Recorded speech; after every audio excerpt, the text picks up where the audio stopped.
Hey, what's up there, YouTubers? It's me again, Brian, aka Gamer55551, and I am back with a My 2 Cent video for this week, for the week of September 13th to September 19th, where I take a look at some of the stories that caught my attention and give you my thoughts and my opinion about them. And we got really 5 stories to cover, including the PlayStation 5 showcase and some of the controversy that kind of emerged following that showcase and all. Some of it from cross-generation. I have a hard time saying that, to basically the whole pre-order debacle of a mess that seemed to have emerged. We also had a direct mini, or a direct partnership, or mini direct and all that stuff that turned out to be actually got a better response than the last two that has happened before. We also have the NPD that just came out, though, that certainly points out, despite the backlash that games like Madden 21 has gotten so far, it doesn't seem to have done enough to stop that game from apparently doing well on the NPD charts. And we got 2 interesting Switch rumors. One, the rumors in regards of possibly Borderlands 3 coming to the Nintendo Switch, to one of a sequel to a 1996 RPG, Super Mario RPG Legends of the Seven Stars, that to me, it sounds like one of those, it's too good to be true, but it's certainly not out of the realm of possibility. But before we get started, we'll do a quick rundown of what is basically the quick My 2 Cent part, where I take a look at some of the stories that caught my attention to a certain degree, but I'm not going to go into a huge amount of details on it. And if you're interested in any of the stories I talk about, I'll have a link down in the description down below, and you can check that out. We'll start with the first one, and it turns out to be that we learned why Ubisoft changed, I think it was originally called, the game now called Immortal, I think Phoenix Rising, that's who I'm saying incorrectly. Originally it was called God of Monsters, but they had to change it, and this had to do with a legal issue with the whole Monster Energy drink situation, which I think is kind of weird and all that stuff, that they had to change that and all. So I think it's just bizarre and all. We also learned that NVIDIA has required ARMS for about $40 billion and all that stuff, which is certainly a huge amount. It's unclear whether or not this will have any impact on, say, like, the Nintendo Switch or Nintendo's relationship with NVIDIA. It might be a positive impact, it might be a negative impact, or it may not have any impact at all. It may be just NVIDIA, doing, other stuff that they do outside of supplying the chipset for the Nintendo Switch. They also do, like graphic cards and AI, so other stuff outside of doing, supplying the chipset for the Nintendo Switch and all. So it'll be interesting to see what comes out of this purchase of ARMS, and whether or not it becomes a good thing or a bad thing, though. We also learned that a rumor that has got around that Microsoft tried to buy Bungie at some point in Destiny 2, but supposedly backed down when apparently the cost was too high. So it looks like Microsoft was basically decided to not buy Bungie at all, although the CEO of Bungie has come out basically denying that rumor and all that stuff. But still, I could see why some Halo fans would want Bungie to come back and all that stuff, because I would say, I can't speak for all Halo players, but I'm pretty sure there are Halo players that would have liked Bungie to return, especially if they're not happy with the way how 343 Industry is currently handling Halo, especially with Halo Infinite, which was originally a launch title for the Xbox Series X and S, but now has been pushed back so they can iron out and worked out some stuff, though. So, well, right now, but like I said, the CEO of Bungie is currently denying that rumor and all that stuff. We also learned that there was a listing for the Mass Effect trilogy. Particularly, one interesting that popped up was that the listing was also for the Nintendo Switch before it was taken down. And also, we don't know, it could be true, it could be a typo. Same thing with the Switch version.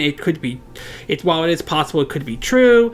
Given Nintendo's relationship with, or should I say, given EA's relationship with Nintendo and the Switch, I'm going to set my expectations low on this and think that it's probably not true. I could be wrong. It is possible it could be true that EA may actually want to bring the Mass Effect trilogy over to the Nintendo Switch, but given the way how EA acts and all that stuff, I have my doubts, but I won't completely rule it out of the realm of possibility that the Mass Effect trilogy could come to the Nintendo Switch. But right now, my expectations is set low on that. We also learned that basically Nintendo has decided to discontinue the Nintendo 3DS, which I will admit is unfortunate considering that the 3DS was a good system. And when it came out, it had got off to a rough start, but was able to bounce back. And it also helped Nintendo during the Wii U era when it turned out the Wii U was not going to be the success Nintendo had hoped for. So to see it discontinue is sad and unfortunate though. But at the same time, I'm not really surprised by this. I mean, given how well the Nintendo Switch has been doing, though, I can see them why they are discontinuing the 3DS. That and the fact that the Mario and Luigi remake of Mario Luigi Superstar Saga on the Nintendo 3DS didn't exactly sell very well and all that stuff. So there are ideas that both systems will coexist. Obviously, that didn't pan out as Obviously, it didn't pan out as they had hoped for. So, to see them discontinue the 3DS, again, sad and unfortunate, and it's really sad to see this system go, but I'm not really shocked by this decision at all. And the last one, which is a non-gaming related, but still one that I think is important to point out, is that we now have an official release date for the second season of The Mandalorian. As you can see, I am wearing my shirt. I have spoken, this is the way. Love this shirt, to be exact. I love the first season of The Mandalorian. It was a really good show on Disney+. I'm looking forward to season 2 and how that's playing out. The release date right now is October 30th, so I'm definitely looking forward to when the second season starts. I mean, if you haven't watched the first season, it's worth to take a look, though. The Mandalorian's a really good show, and I would like to see more of that kind of like original content on Disney+. Maybe they'll actually do maybe a Tron-like series. I think that could work on a Disney Plus if it's done correctly, or maybe other spin-offs within the Star Wars universe. How about like Children of the Order, and figure out who these people were before they were forced to join the First Order and all that stuff. So there's a lot of ideas they could do for like a Star Wars series on Disney Plus. But either way, October 30th, mark your calendar. The second season of The Mandalorian is coming.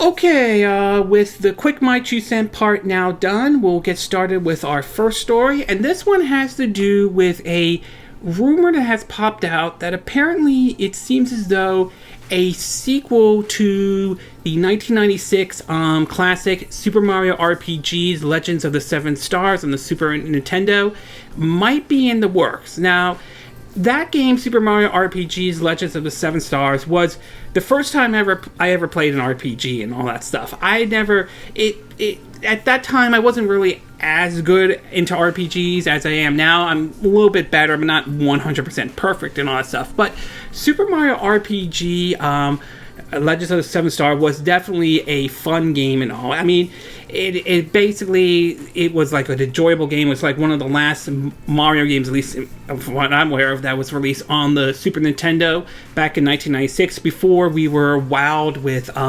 Super Mario 64 when that was released on the Nintendo 64. Waiting to get my copy of Super Mario 3D All-Stars. Hopefully it comes in the mail today and all that. But since then, since Super Mario RPG's Legends of the Seven Stars have come out, we've had sort of like a spin-off to the Mario RPGs. We've had the Paper Mario series, including with the recent release of Paper Mario the Origami King, and we've also had the Mario and Luigi RPGs that started out on the Game Boy Advance.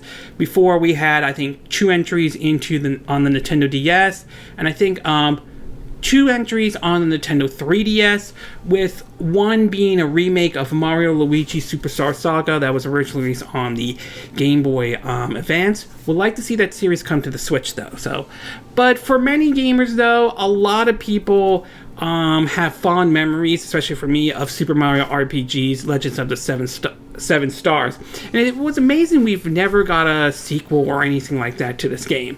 Well, recently, someone on Twitter basically posted an interesting comment that sort of caught some people's attentions and all that stuff. Now, it is worth pointing out this is a rumor, so an absolute grain of salt must be taken on this rumor to be exact. And also, it's worth pointing out, supposedly this person doesn't have a track record, so we don't know if this person is telling the truth or basically just putting this out just for attention. But anyway, according to an article from comicbook.com, it reads that, quote, a big Nintendo Switch exclusive has possibly been leaked ahead of its reveal, or at least that's what a new rumor would have us believe. After several months of silence, Nintendo came back alive with two big announcements the past couple of weeks: Super Mario 3D All-Stars and Hyrule Warriors Age of Calamity. In other words, while many thought Nintendo was simply calling it quits in 2020, this is obviously not the case. That said, the next big announcement has just been leaked out. Over on Twitter, user SHARITO742 claims they've been tipped off that Square Enix and Nintendo are working on a Super Mario RPG sequel from the Nintendo Switch and the Nintendo Switch Lite. Further, the leak claims that the original game, Super Mario RPG, is coming to Nintendo Switch Online, and when it does, the sequel will be announced, which is interesting because just recently they announced several new games for Nintendo Switch Online. The big one for me is Donkey Kong Country 2, Diddy's Kong Quest, which I think is the best entry in the Super Nintendo trilogy, though not that I have anything against Donkey Kong Country or Donkey Kong Country 3. Those are good games, but the second one still is it's the best one of them all, though. Anyway, back on topic, though. According to what this person tweeted, their comment, they was responding to Jeff Grubb, who wrote Super Mario RPG, and this person wrote, quote, I received information about this game and how it's supposedly Square Enix is working on a sequel for Switch. The info said that they were releasing on Switch Online by the time they're ready to announce the sequel project. Now, as I said before, right now, it is worth pointing out Nintendo or no one has responded to this rumor, this report at this time, and it is worth pointing out, like I said before, there are claims that this person that they don't know about this person's history. So, like anything, a grain of salt needs to be taken. That said, though, I could, to some extent, see this happening, though. The idea that Square Enix and Nintendo could team up again to do a actual sequel to Super Mario RPG Legends of the Seven Stars would actually be great. That is a sequel a lot of us would love to see happen again. As for who exactly could work on this sequel, though, well, it's possible they could bring back the original development team. There's that possibility. There's a possibility that those who worked on games like the Final Fantasy VII Remake or Final Fantasy 15 or the upcoming Final Fantasy 16, which is currently right now an exclusive on the PS5. But if I had to guess, if a sequel were to really happen, if an actual sequel to Super Mario RPG Legends of the Seven Stars were to really happen, my guess is that I think the developers of either Octopath Traveler, I Am Sushima, or Bravely Default and Bravely Default 2, which for the record, Square Enix, I'm still waiting for an actual launch date of when that game is coming out. Please, let's hope we could get it out here before the end of the year. Anyway, those developers I could see working on it, to even, the Dragon Quest XI developers could actually do the sequel to Super Mario RPG.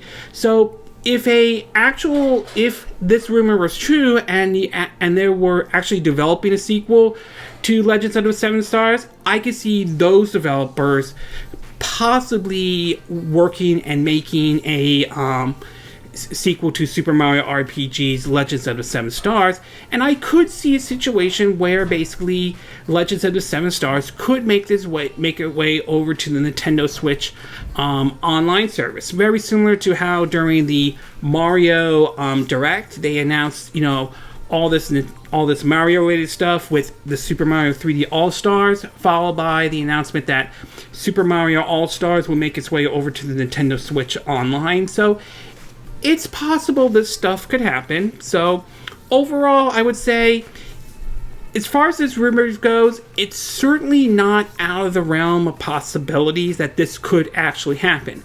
That said, it's still a rumor nevertheless. You still have to take it with a huge grain of salt. And given this person doesn't have a track record or anything like that as far as from what I've heard, I would remain cautious and sort of put your expectations in check on this one. Still, like I said, it's certainly not out of the realm of possibilities. Okay, we're going to take a quick break. When we get back, we'll get to part 2. And this one has to do with the rumors that there is a possibility that Borderlands 3 could make its way over to the Nintendo Switch.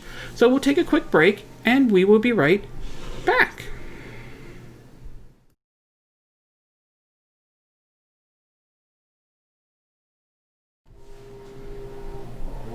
Okay, and we are back with part 2 of our My 2 Cent video. And for this one, I'm going to be taking a look at another rumor going around. This one is pointing toward the possibility that Borderlands 3 could make its way over to the Nintendo Switch. Now, I'll be honest with you, I am a fan of the Borderlands series. I've always enjoyed the looter shooter or the first-person shooter mixed with RPG elements, plus the world of Pandora and its wacky characters. It's a series I have enjoyed, even though I'm not a big fan of Gearbox, especially after the debacle they handled with Alien Colonial Marines and Randy Pitchford being an a-hole 24/7 majority of the time, though. Now, the Borderlands series has been on pretty much almost every system. You know, the first one, pre-sequel, and the second one, with Borderlands 3 recently coming out, which that was out, you know. And I would say Borderlands 3, still a good game, don't get me wrong, but it's basically more Borderlands. Some people may not like that. If you weren't a fan of the originals, you wouldn't like that. Then you wouldn't like Borderlands 3, but if you enjoy the others, though, then Borderlands 3 is a game you could also enjoy as well. So I will say that Borderlands 3 is a fun game, and earlier this year we had the Borderlands Legendary Collection come to Nintendo Switch, a collection of the first Borderlands, Borderlands the pre-sequel, and Borderlands 2 come to the Nintendo Switch. And honestly, I have to say the port house that handled the Switch version actually did a very good job. The game ran well on the Nintendo Switch. Yes, it ran at 30 frames per second, but it ran well enough. It ran stable, and it still was the same Borderlands game you either loved or hate, depending on your point of view. The only downside to this was the fact that when it came to the physical version, it basically, you only had the first game on the cartridge, and even then you had to download it, while second and third one, you got a code and you have to download those games. Compare that to how 2K handled with BioShock, the collection, or how 4A games handled, the Metro series with both Last Light and 2033. So in terms of the physical version, it's certainly, well, let's just say controversial, or not exactly the way everyone had hoped for it, though. But still, it was still a good game, nevertheless. So the idea of Borderlands 3, it has sort of been kind of interesting to see if that game would ever come to the Nintendo Switch. We know when the Switch came out, though, Nintendo, or say Gearbox, said that they were asking Nintendo about bringing it over to the Switch. At the time, it wasn't high on the radar at the moment and all that stuff, and no one knew if the game would ever come and all that. But a recent rumor by Drake81, who recently discovered a listing, could indicate that the game could come to the Nintendo Switch. Now, it's worth pointing out that Drake81 has a history of getting certain things right and certain things wrong. He's gotten, certain things right, like The Witcher 3, but also has gotten certain things wrong with Killer 7, though. So you might want to take this with a grain of salt, though, but nevertheless, though, it is still interesting and it is still possible this could happen. Anyway, from the article from Game Rant, it reads that, quote, way back in the months leading up to the Nintendo Switch launch, Gearbox Software stated that Borderlands 3 was not in development for the Switch. This seemed to be the case still, even as the rest of the series' main titles have made their way to the portable console, but the latest from the rumors suggests that might be changing. An interesting job listing was recently posted by developer Fractured Byte, one of the studios involved with the Switch port of the Borderlands Legendary Collection. The listing includes question is looking for a C++ game developer to work on Unreal Engine shooters titles, with specific tasks include developing for Switch and adding the studio in shipping games like Borderlands and Borderlands 2 to the Nintendo Switch. On top of this, the list also includes a link to Digital Family's analyst of the Legendary collection. So, given all this focus on Borderlands and the Switch, as well as Fractured Byte's past experience with both, along with Turn Me Up, which also handled the Switch port of the Borderlands Legendary Collection, it led YouTuber Drake81, who discovered the listing, to speculate that this unnamed shooter project could very well be a Switch port of Borderlands 3. Drake81 has had some experience with listings like this, having previously uncovered evidence of The Witcher 3 Switch port well before it was announced, as well as a recent listing for a Switch port of the cult GameCube classic Killer 7, though that later proved to be inaccurate, which is unfortunate because I would love to see that ported over to the Nintendo Switch. As for Borderlands 3 is concerned, though, it wouldn't be too much of a stretch for Drake81 to be correct. Some of the higher-ups at Gearbox, including CEO Randy Pitchford and creative director Paul Sage, had suggested that a Switch port of Borderlands 3 is possible, and if a game as big as The Witcher 3 could fit on the Switch, then it stands to reason that the Ludo Shooter series latest entry could potentially do it too. However, there is still questions of the technical hurdle. Whether the Borderlands games on the Legendary Collection were powered by Unreal Engine 3, Borderlands 3 is an Unreal Engine 4 title, and although the Switch supports Unreal Engine 4, a potential port would probably have to put in a fair bit of work figuring out how to compress the game to accommodate the Switch's tiny storage capability. As it stands, the game's install size on other platforms alone is larger than the Switch 32GB eternal storage limits. But these technical constraints might be a moot point ultimately, with the rumors that Nintendo is developing an updated 4K Switch Pro, or a Switch that supports that NVIDIA DLSS, which will likely remove much of the hurdle that currently comes with porting games to the consoles. If these are true, then this could be the push publishers need to get more of the latest AA release on the console, Borderlands 3 included. That said, it remains to be seen if 2K has any intention of bringing the game to any version of the Switch Pro or otherwise. Now, it is worth pointing out that neither 2K or Gearbox had said anything at this time, so it could be true or it could be false, though. Assuming whether this rumor is true or not, though, some of that might depend on how well did Borderlands Legendary Collection did. Did the game sell well enough to maybe convince 2K to consider, maybe we should consider bringing Borderlands 3 over to the Nintendo Switch? But I do, as far as this hiring, this all that stuff, it could be the possibility that, given the rumors we're hearing about this Switch Pro or Nintendo telling developers to get their games 4K ready and all that stuff, it's possible the timing of this could be that Borderlands 3 could be coming to this, Switch 2 or Switch Pro and all that stuff. Although it is possible, if Borderlands 3 does come to Switch, it is possible it could still come to the regular Switch and all that stuff. So it's certainly, again, like the Mario RPG or the Super Mario RPG Legends of the Seven Stars, it's certainly not out of the realm of possibilities, though. So overall, as far as this rumor goes, given Drake's 81's history, sometimes he can be right, and sometimes he can be wrong. I tend to think that this one is, in my view at least, a bit more believable than the Super Mario RPG Legends of the Seven Stars sequel. Again, not out of the realm of the possibility that it could happen, though, but the Borderlands 3 one I think is a bit more believable. But like anything, until we hear official confirmation, I'm going to take this with a absolute grain of salt, as usual, though. Okay, we're going to take a quick break, and when we get back, we'll get to part 3. And this one has to do with the NPD charts that have came out for August 2020. So we'll take a quick break and we will be right back.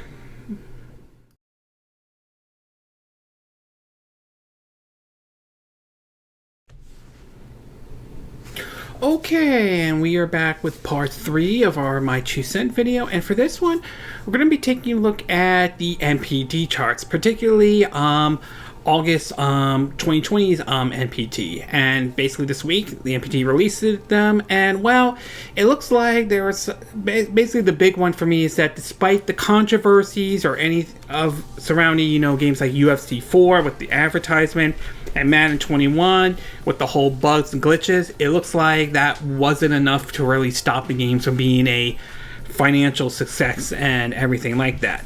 So according to the charts, they point out in terms of the best-selling software for August 2020, obviously Madden 21 and UFC 4 made it into the top charts at number 1 and number 2, knocking down Ghost of Tsushima, which was at number 1, but now that is knocked down to number 4. Other entries on here are basically Animal Crossing New Horizon, Ring Fit Adventure, Mario Kart 8 Deluxe, Super Smash Bros. Ultimate. Several Nintendo games seem to be doing well. Paper Mario, the Origami King is on this list, although that went last month. It was at number 3. Now it's down to number 9. Legend of Zelda Breath of the Wild was at number 12. Now it's up to number 11. New Super Mario Bros. U Deluxe, which was at number 14, is now at number 15. Super Mario Party was at number 27. Now it's up to number 16. Super Mario Odyssey was at 26, but now it's at 18 in terms of ranks. And Luigi's Mansion 3 was at 34. Was ranked at number 34, and now it's ranked at number 20. In terms of, from Sony, like I said, Ghost of Tsushima is at number 4, was originally at number 1. And The Last of Us Part 2 was last month at number 4, now it's at number 12 and all that stuff. So it looks like Nintendo kind of really Nintendo had a lot of spots in August of 2020 with a lot of their games and all that stuff. And so did Sony with basically Last of Us Part 2 and Ghost of Tsushima. Good game, I like to point out. Also, Minecraft PS4 edition last month was at number 11. Now it's at number 13. And the new one that has entered in is PGA Tour 2K21, which currently enters in at number 14. So obviously both Madden and UFC are doing very well for Electronic Arts. Whether you think that's a good or a bad thing, that is your call. The Final Fantasy VII Remake is still doing very well, even though Square Enix has begun to drop the price of it, though. And Breath of the Wild, even after being out in 2017, continues to sell very well and all. In terms of best-selling games so far in 2020, basically Call of Duty is at number 1. Animal Crossing New Horizon at number 2, Last of Us Part 2 at number 3, Final Fantasy Remake at number 4, Ghost of Tsushima at number 5, Madden NFL 21 at number 6, Dragon Ball Z Kakarot at number 7, MLB The Show 20 at number 8, Mario Kart 8 Deluxe at number 9, and Mortal Kombat 11 at number 10. In terms of the best-selling games for the last 12 months though, Call of Duty Modern Warfare at number 1, Star Wars Jedi Fallen Order at number 2, Madden NFL 20 at number 3, NBA 2K20 at number 4, Animal Crossing New Horizon at number 5, The Last of Us Part 2 at number 6, FIFA 20 at number 7, Mario Kart 8 Deluxe at number 8, Pokemon Sword at number 9. Surprised the Pokemon Shield isn't on there, though. And Luigi's Mansion 3 at number 10. Now, over in terms of the top 10 best-selling games of August 2020 for the Xbox One, it seems as though Microsoft has, has 3 of them, though. The 3 are Forza Horizon 4 is currently ranked at number 4. Last month it was at number 7. Minecraft Xbox One Edition is currently ranked at number 5. Last month it was at number 4. And Grounded was currently is ranked at number 7. Last month it was ranked at number 15. Over to the PS4 though.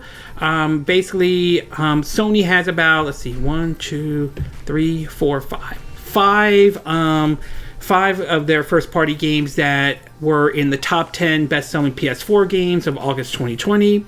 That is Ghost of Tsushima, which is at number 2. Last month it was at number 1. The Last of Us Part 2 is currently at number 5. Last month it was at number 2. Let's see. MLB The Show is at number 8. Last month it was at number 5. And Marvel's Spider-Man is currently at number 9. Last month is at number 7. I wonder if the Miles Morales thing is sort of kind of is pushing that.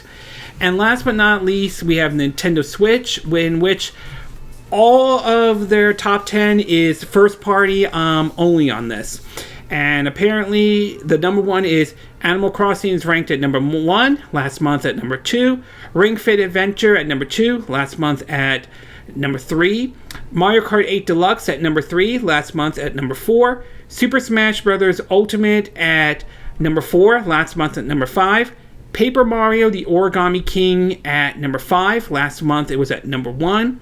The Legend of Zelda Breath of the Wild at number 6. It was still at number 6 last month.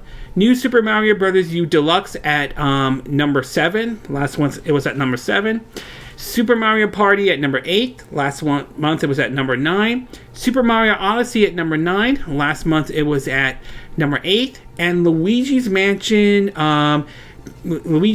3 was at number 10. Is at number 10. Last month it was at number 12. So the takeaway from this is that despite, like I said before, despite the controversies, it seemed that it did not stop Madden 21 or UFC 4 from doing well for August, though, which to some people that may not sit well, considering the fact that it basically gave the impression that since there's no real competition for the NFL license, since the NFL signed a deal with EA and all that stuff, it gives the impression that EA could get away with this and sort of be lazy on it, all that stuff, especially with the whole UFC situation. So it is a little bit unfortunate for that, but it is what it is, though. So right now, Madden 21 and UFC 4 are the top best-selling games of August 2020. Ghost of Tsushima, I'm glad that's doing well. Last of Us Part 2 continues to do well, despite the whole controversy surrounding it, though. And I will say a lot of Mario titles certainly did very well in August. I wonder if some of that may have been for the buildup of that rumor at the time, the rumored, Super Mario 3D All-Stars, which we later turned out to be true after all. So overall, great for Nintendo. They certainly did some well. A lot of their games did very well. Sony certainly did. And whether you love it or hate it, though, there's no denying the fact that Madden and UFC did very well for EA. I know not everyone will be pleased with that, though, but it is what it is. So overall, very interesting for August NPD. It's going to be interesting to see what September does, and it's going to be really interesting to see once the PS5 and Xbox Series X and S enters in the market, see what kind of situation it is going on with the NPD charts. Not to mention the Switch continues to sell well in terms of hardware dollar sales, despite it being 3 years old. It's still going to be interesting to see what position the Switch will be once the PS5 and Xbox Series S and X comes out, though. But overall, Sony has to be happy with some of their stuff. Nintendo's got to be happy with some of their stuff. And yes, love them or hate them, EA's got to be happy with their stuff, especially the position that Madden NFL 21 and UFC 4 did in terms of August 2020, according to the NPD. Okay, we're going to take a quick break, and when we get back, we'll get to part 4. And this one has to do with the PS5 showcase, what Sony finally showed in terms of the price point and the release date of the PS5, not to mention some games they showed off, plus also some of the controversy that kind of emerged from this showcase as well. So we'll take a quick break and we will be right back.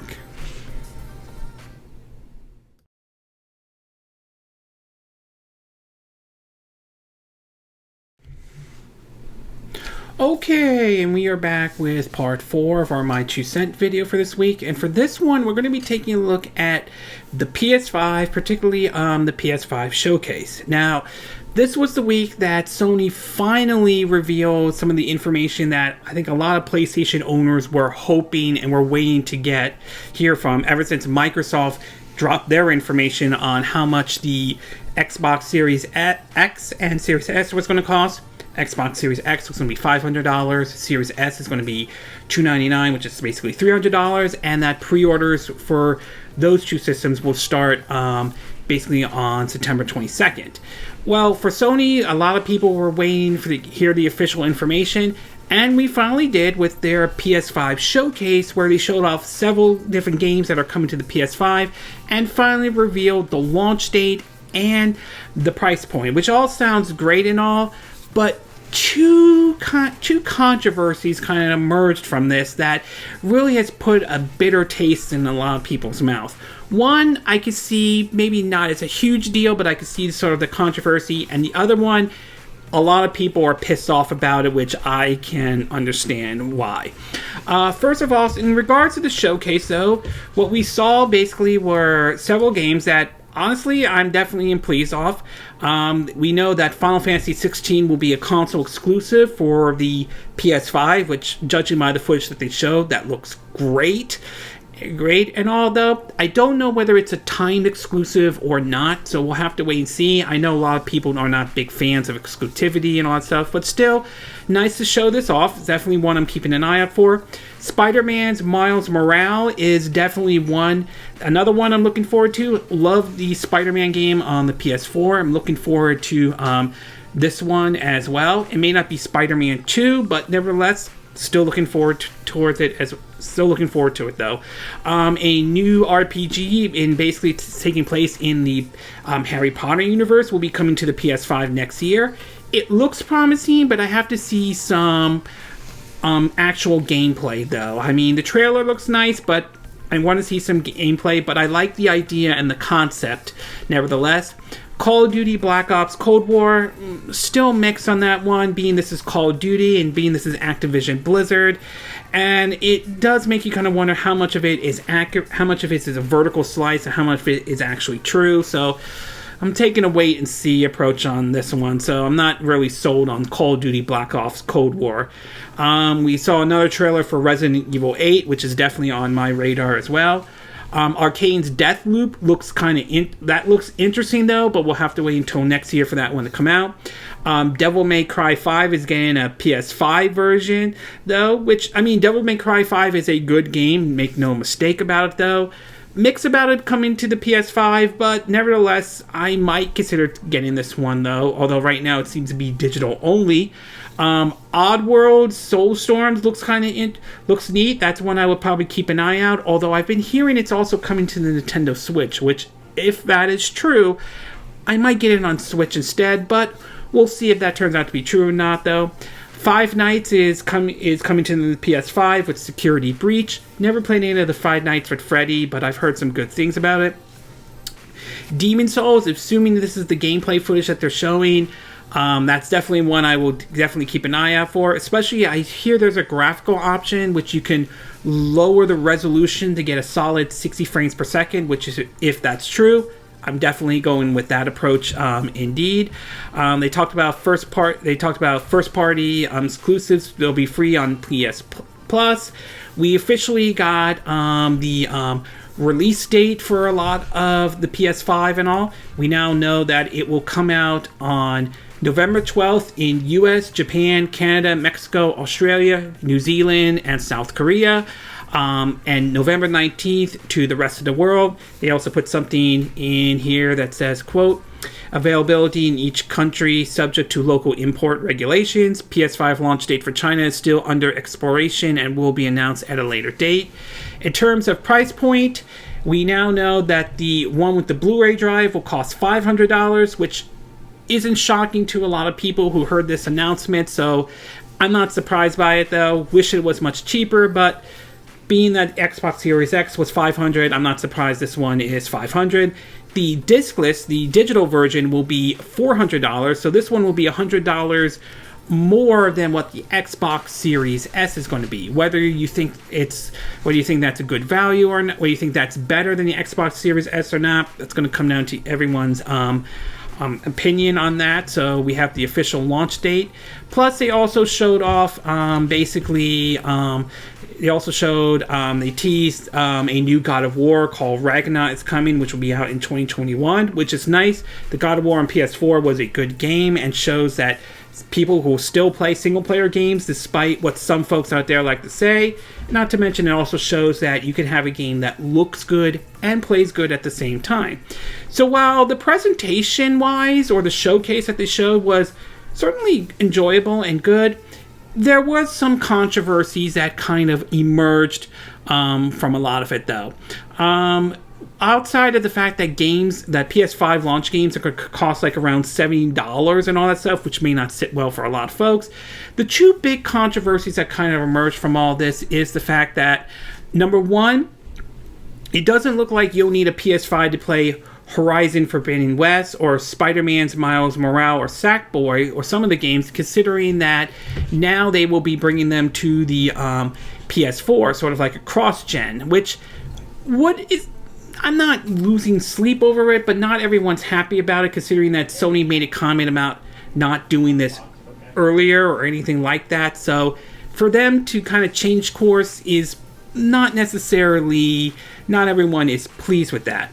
But the biggest controversy in regards of the PS5 situation is the pre-order situation. That's where the whole situation really, let's just say that's where it all hit the fan, in my opinion, big time though. And an article from Eurogamer kind of explains that the best though. Here's part of the article. It says, quote, the worst thing about all this is Sony's broken promise about PS5 pre-orders. In August, Sony said it wouldn't surprise reveal PS5 pre-orders, saying, quote, I think it's safe to say we'll let you know when pre-orders will happen. It's not going to happen within a minute's notice. We're going to, at some point, let you know when you can pre-order a PS5 console. So please don't feel like you have to go run and line up anywhere until you receive an official notice on how it works. Well, that didn't turn out to be as well, because last night, shortly after Sony's PS5 showcase ended, pre-orders opened up at selected retailers and fans scrambled to put their money down.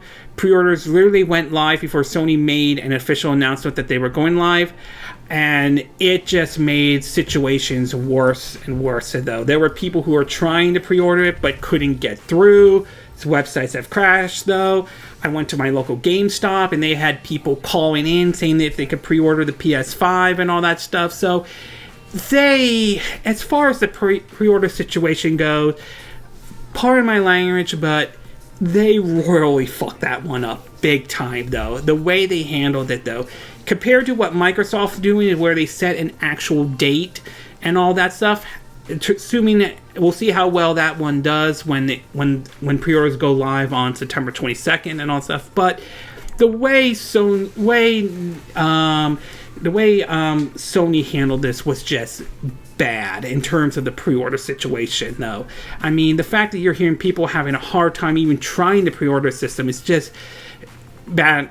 It's just awful. It's just they really dropped the ball big time in regards of the pre-order situation, though. I mean, I was able to somewhat get my pre-order by basically putting my name on a list at my local GameStop, somewhat putting my money down, though, and when they get more pre-orders in, that they will transfer my money over to there. These are some of the people who I know and I'm good friends with and all that stuff, so just want to get that out. But still, the way they handled this was just piss poor at best in terms of the pre-order situation. They really dropped the ball. So overall, the PS5 showcase, I will say, wasn't bad. There were some nice highlights and all that stuff, and it's nice that we got an official launch date and the price point for the PS5. But as far as the cross-gen situation, I can see some of that being controversial, but I think the biggest one, the pre-order situation, in regards to that, make no mistake, Sony, in my view, really dropped the ball in regards of the pre-order situation. Okay, we're going to take a quick break, and when we get back, we'll get to part 5, our 5th and final part, and this one has to do with a Direct Mini or Nintendo partnership Direct, though, and this one turned out to be a lot of people liked. So we'll take a quick break, and we will be right back.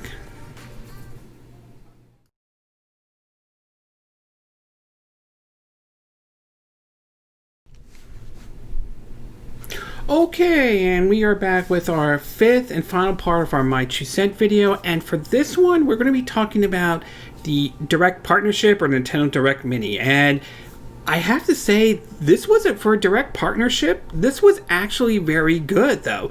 The last couple of Direct Minis or Direct partnerships have been, well, not so great. Some of, like the one that I thought was close to good was the one that had the Shin Megami Tensei 3 and 5 announcements, but other than that, the other Direct before this one just gave the impression that Nintendo had nothing to show for 2020, even though that's technically not true. The impression was not. That's kind of the impression it gave. But for this one, though, I really felt like they really did a good job with this one, especially coming off of the high that was the Mario Direct that they did, which was also good as well. So in terms of what they announced, though, the big one that they announced was the Monster Hunter game, which all the rumors out there turned out to be true. On top of that, we not only got a Monster Hunter Direct, but we also got 2 Monster Hunter games. Monster Hunter Rise, which was developed for the Nintendo Switch, which has some new features, including, I think, no loading times when going to certain areas, to this new bug-like creature with this like grappling hook and all that stuff. It's a really neat idea, though, and the fact that we're getting a sequel to Monster Hunter Stories is also coming to the Nintendo Switch as well. Never played the first Monster Hunter Stories and all that stuff. I've heard it's like a cross between Pokemon and Monster Hunter, so I might give this one a go. But I think that was sort of like the big reveal on that. We also got other information on it, including the fact that we got amiibos that will be coming to Monster Hunter amiibos as well. Which is certainly interesting, and that both games will be out. Basically, Monster Hunter Rise is being aimed for a March 2021, with Monster Hunter Stories 2 being basically the summer of 2021. I am curious about, in regards of those games, whether or not these are running on the rumor that we've been hearing about supposedly a Switch version of the RE engine, which that would be really interesting, that it's running on that and not the MT framework engine that they have used in the past, though. And as for the Monster Hunter Rise, in terms of visuals, I would say it doesn't look that bad on the Nintendo Switch. Granted, it's not going to look as great as, say, like Monster Hunter World is or anything like that, but it still looks good, nevertheless, even for it on the Nintendo Switch. So that was certainly a big reveal, and there were even more big reveals. We learned that NIS America was is making Disgaea 6, and we now know that's going to be a Switch exclusive, so that certainly is neat. And there is going to be sort of a trial mode for Disgaea 5 and all, which is fine, but I would have liked for them to announce that, hey, we're also bringing Disgaea 2 and 3 over to the Nintendo Switch. I think a lot of people would have loved to hear that. But either way, though, Disgaea 6 coming to the Nintendo Switch is certainly nice. That being a Switch exclusive, again, I don't know if it's a timed exclusive or not. I know, again, like I said before, not everyone's a fan of exclusives, but nevertheless, I welcome that as well. Sniper Elite 4 coming to the Nintendo Switch was definitely a surprise for me. I didn't think this game was going to come to the Nintendo Switch, and yet somehow they are bringing this one over, though. And that certainly is nice, and it does make you kind of wonder, if they're bringing Sniper Elite 4 over to the Nintendo Switch, it does make you kind of wonder, does this open the door to the possibility that, say, Zombie Army 4 could come to Nintendo Switch, or Strange Brigade could come to Nintendo Switch. I mean, it opens the door to that possibility, though.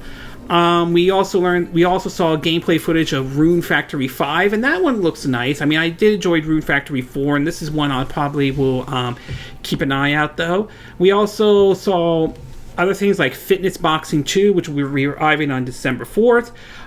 We learned that Hades from, I think, Super Big Game, again, I apologize if I'm not saying the developer's name, is out today on the Nintendo Switch. So is another game called The Long Dark.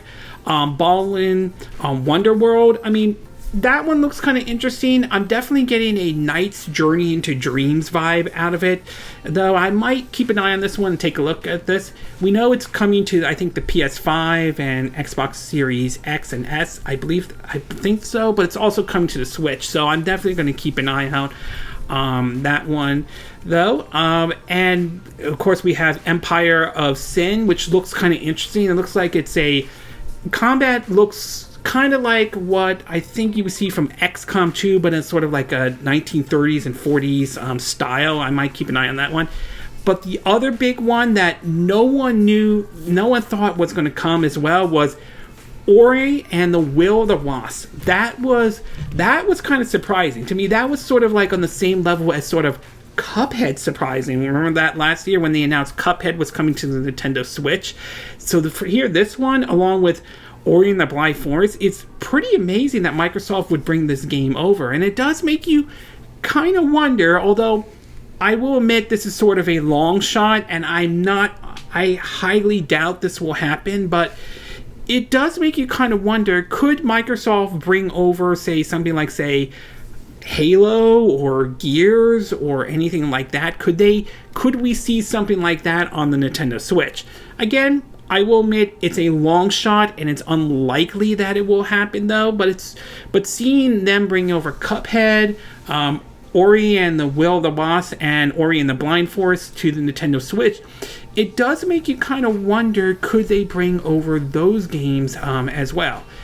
So it's very interesting indeed. But overall, my takeaway as far as this Direct Mini goes, that this was good. This was definitely good. There were a couple surprises and all that stuff. I mean, sure, there would have been some games I would have liked to see announced, like the Prince of Persia Sands of Time remake would have been great. Confirming that Mass Effect Trilogy was coming to the Nintendo Switch. Hell, I would have loved to see Bethesda finally show off Doom Eternal on the Nintendo Switch. We've been waiting for that one. Although, I know this opinion might be unpopular, but it certainly wouldn't be out of the realm of possibility if Bethesda quietly canceled that game or not. I know not everyone wants to hear that, but it wouldn't be surprising me at all. So, yes, there were some games that would have liked to hear them talk about, but my overall thoughts on this presentation was this was a good Direct. This was a really, really good Direct, and it showed Nintendo had stuff to show, though. So, overall, I would say for a Direct Mini, I would say out of the three that Nintendo has done so far, this one I think is the best one that they have done. It had a lot of interesting surprises, and there were a lot of games there that certainly caught my attention. The Monster Hunter one certainly have, and I might keep an eye on that one. Ori and the Will of the Wisp was a very interesting surprise. Even Disgaea 6 being a Switch exclusive, and Sniper Elite 4 coming to the Nintendo Switch were definitely great announcements. So, for me, this Direct Mini was definitely good, at least in my book it was. Okay, this concludes this quick My 2 cent video for this week. And again, these are my opinion. What are yours? What are your thoughts about this rumor that a sequel to Super Mario RPG Legends of the Seventh Star is in the works between Nintendo and Square Enix, though? Do you think this rumor is true? Do you think it's false? Do you think it's certainly not out of the realm of possibilities that this could happen? What are your thoughts about the rumors about Borderlands 3 could be coming to the Nintendo Switch? Do you think this rumor as well is true? Or do you think it's false? Do you think it is possible they could bring Borderlands 3 over to the Nintendo Switch? What are your thoughts about the August NPD charts, though?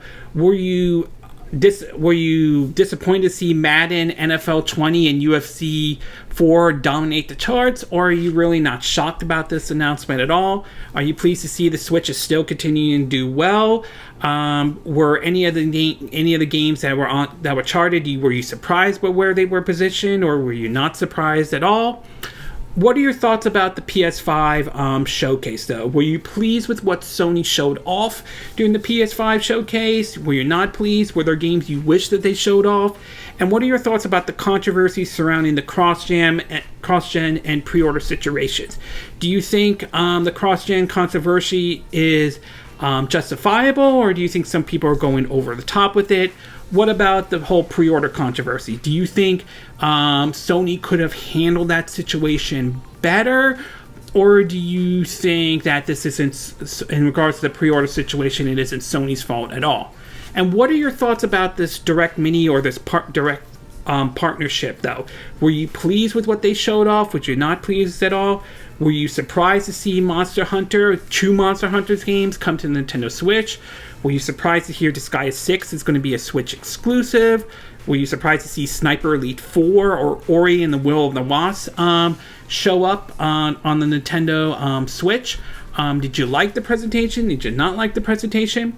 Do you agree with what I said in this video? Do you disagree? Do you have a difference of opinion?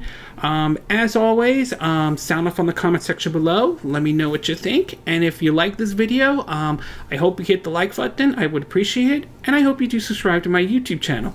If you do, make sure you hit the bell icon for notifications of any new videos I put up. Also, feel free to share this video if you want to, and feel free to donate to my channel if you like. You could do it through PayPal Me or Patreon. Links will be in the description of this video. And I will see you again next time when I do another video. Hopefully that'll be soon. Until then, from Southern California, I wish you all a good day then. Bye!